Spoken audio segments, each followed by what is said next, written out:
Up next, we have Jane. Jane is an enterprise account executive at Salesforce, and you will be talking to us about top tips for building a sustainable sales career. Good. Longevity, money management, and finance. Jane has pretty much always been in software sales, beginning with an internship at Hewlett-Packard. She then joined IBM, where she was promoted twice to customer engagement specialist before joining Salesforce, where she has been for more than 7 years. At Salesforce, she has excelled as an AE in consumer business, transport, and now travel and hospitality. Jane is also a 2 times Women in Sales Awards finalist and mental health first aider. Jane, thank you very much. Great, thank you. If you could just follow me around and introduce me every time I ever need to speak. So, starting off with a question. Please can you raise your hand if when you were little, you said, I want to be a salesperson when I grow up? No?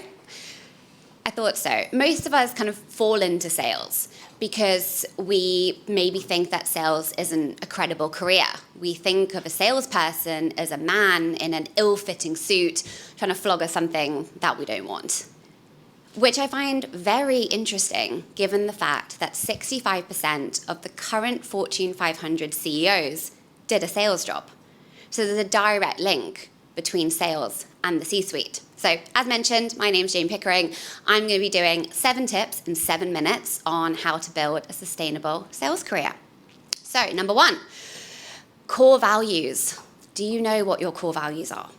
Mine are growth, integrity, and passion. We spend so much of our time at work. It needs to be something that you believe in and that you're passionate about, especially if you're trying to sell it. I've said no to companies and accounts because they haven't aligned with my core values. Short term, I probably could have made some good money, but in the long term, it just wouldn't have been sustainable. 2, acting with integrity. You need to value those long-term relationships over that quick deal. You need to be able to act on behalf of your customer and also your company and find a win-win situation for both. And you need to act with integrity, especially when the pressure is on. 3, network. Obviously doing all of that quite well at the moment. But building your network inside your company, externally, and inside your customer. Maintaining and growing this network authentically is really key, and also making sure that you're building it and maintaining it when you don't need something. If you just keep reaching out to your network every time you need something, it's a pretty one-sided and pretty transparent relationship. 4, brilliant basics. So much of our job is completely out of our control, but what you can control is the way that you show up, your attitude, your mindset, and the way that you conduct your business. So be easy to do business with, not only inside your own company, but also externally as well. Also, use technology and AI to help you do those basics really well. Hopefully other CRMs are available, but make sure that you keep that up to date, you are kind to people, you say thank you, you put agendas in your meetings. Personal bugbear of mine. I actually decline all meetings that don't have agendas. And keep receipts of your work. What I mean by that is keep a running log of all the amazing things that you're doing. When you go for promotion or ask for more money, you can back it up with fact, and really no one can argue with that. 5, be curious and constantly seek out feedback and learning opportunities. If you're not asking how, what, when, why, and being curious about what you're doing, then you probably need to be doing something else. And always ask for feedback. Yes, maybe we all have egos in sales, right? But you're never going to get better unless you get that information. I'm also a big believer in you don't ask, you don't get. I've been called cheeky so many times in my career, but ultimately the worst they can say is no, but they might say yes. So be ambitious and don't be afraid of being ambitious, and tell people about your ambition. As and when opportunities come up, then people will think of you for those.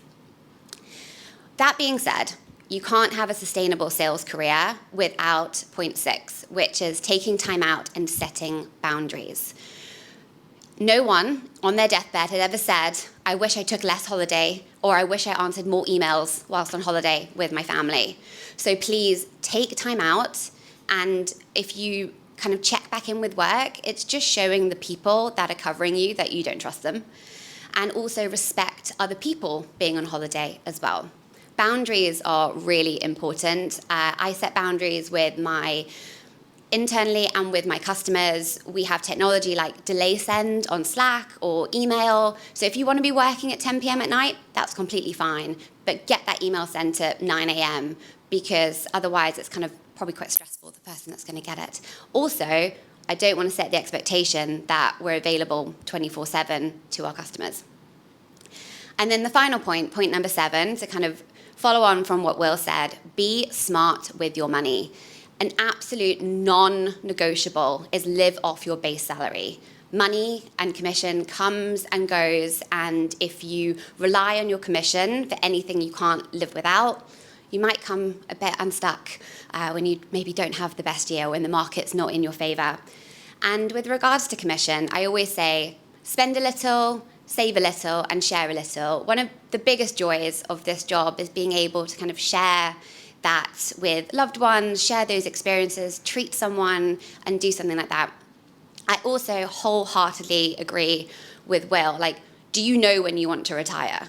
Do you know how much money you're going to need? It's actually a lot to retire, to live the lifestyle that you've become accustomed to. And then ultimately, how much do you need to save each year, and therefore how much you need to earn each year. In sales, we love targets, we love goals, but do you set yourself a target of how much you need to earn to be able to live the lifestyle that you really want? So that's my 7 tips in 7 minutes. I would love to hear yours a bit later on today, but my kind of ask to you is keep networking. We're all on the same page and all at different points in our journey. There's enough opportunity for everyone.